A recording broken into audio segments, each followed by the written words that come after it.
So when you're doing field trial data work, when you're like, okay, I'm magnesium. On your farm, obviously, you know that's a point you need to hone in on right now. Yep. How do you keep reality in check of like, okay, here's a realistic expectation instead of, it's like, I'm going to shoot for the moon and there's like no end to it, but it's like, okay, this is worth it to me. Sure. This is real. This is reality. And then how do I scale that?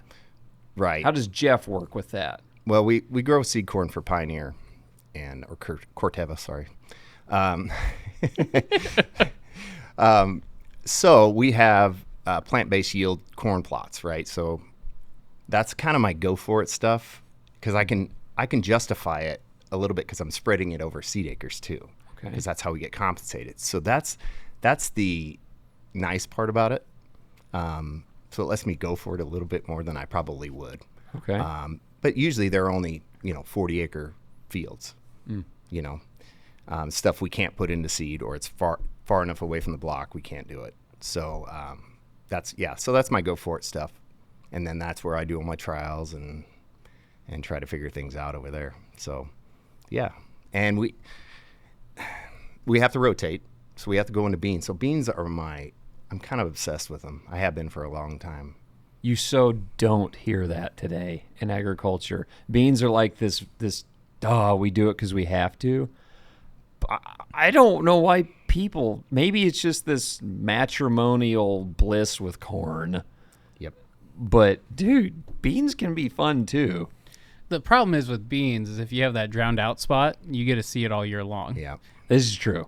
Corn covers it because you can't see over it. Let's just be honest here. That's right. Yeah, don't fly the drone over that. Yeah. I don't want to look at that. Yeah, like when you're wide dropping, you're like, oh no. Yeah, I am Maybe I should taper or hold my expectations back.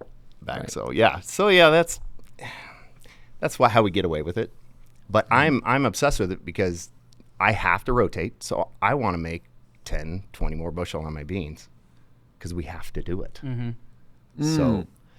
So if you have to do it, we may as well. We might as well do the best I can. And beans are very timing specific. There's ways to trick those little stinkers. And there's ways to create free bushels, in my opinion. So what we figured out is plant early. Everybody can do that for the most part, if nature lets you. Lower our populations and put good seed treatments on. Desiccate if you can. And then try to get it out at the correct moisture, So that's kind of just stuff. None of those things are rocket science. No, yeah, and all that together can make 20 bushel. Okay. Because what we found out, if you start at, let's just say April 10th, every week after that, it's a bushel or more on bean yields. So.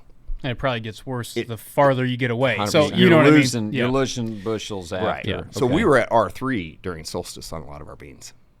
Okay. Which is really big for us. Yeah. That's in our area. So if we can get to that point, we're good. They'll go. I'm so dumb. I have so far to go. Did you ever get to the point where you're just like, just trying to get it all in or done or whatever, and then you're like, okay, what can I do? Where can you're like, what do I need to do? And then you realize, oh my gosh, I missed the window, or this or that, and I wanted to do, I want to do an early foliar on some beans. I'm going to get to on my third planting Your beans, third replant? my third replant beans. But, some of them are like at the point, oh my gosh, I missed that because I was busy replanting and replant beans. Yeah. And so, I don't know. I think it's really important to, have someone, this is me personally, just being okay with, hey, go ahead, I'm going to hire you to do this. Go out and run this foliar for me or do this or that. Because I think we do cut ourselves off that if I can't do it, then I'm not going to have it done. Sure. Well, if you were going to do it, that means it was probably an application was right. So why would you not have someone else do it unless you're just super picky, which I am. That's my biggest downfall on my farm is how picky I am. Well, hence is why I called him, because this spring's been a challenge because if it wasn't raining, it was windy. So weeds were a problem. Sprayer wasn't running enough. So I called him up. I'm like, I need my fungicide because I know how important. We have white mold. So we got our fertility up. Well, with manure comes white mold. Okay. So we started getting that, and we use Corteva's product, which is fantastic. Yep. Anyway, so that's how we do it. Yeah. Yeah. Well, and even like this year, you're trialing out source. Sure. You know, and how many acres don't have source? How close? I mean, just going to the application map that you gave me, right? Mm-hmm. It was just so strategic because you have 2 fields that would be very similar situations. Boom, one with, one without, or these 2 fields. It was not an acre deal. It was like situation. Where is the best representation with or without that? Yeah. So once what's the threshold of where you're like, okay, this is a no-brainer? Well, for us, fungicide's a no-brainer. Last year we figured out KTS is a no-brainer. I think a lot of people are finding out KTS is a no-brainer. Yeah. I mean, it is the real deal. The only thing I'm going to argue with that one, Jeff, is I really want to try just Fulvic by itself. Mm-hmm. Just to see what it does. Do one that strip with tricking the plant at a certain time. Yeah. Yeah. So this year I ran dude, I'm telling you, you could start to see the first couple tassels in the fields. And anyway, I ran a melted urea, I ran reproductive kelp, fulvic, sugar, boron, and moly. Sure. And the reproductive, because dude, I guess I haven't talked about this in podcast yet.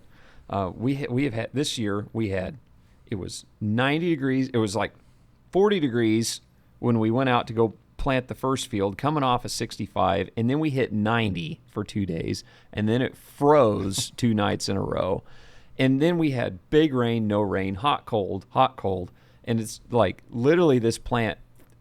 Weather was bipolar this whole spring for us, severely bipolar. And you could see it in the growth of the plants. Sure. Like it didn't know whether to go or stop. And so I implemented the reproductive kelp this year. Okay, hey, we are just switching over to reproductive from vegetative. I'm going to hit it right here at this timing.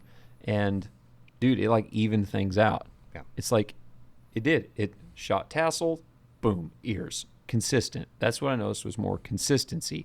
This whole uneven crop evened out, and I'm like, game on. Guys, if you've liked the information that you've seen so far, go ahead and check out the full-length podcast on our YouTube channel. Be sure to subscribe there. It's also on all the major podcast platforms. We're constantly dropping info and more content on all the social media platforms, TikTok, Instagram, Facebook, etc. Check it out for a lot more content.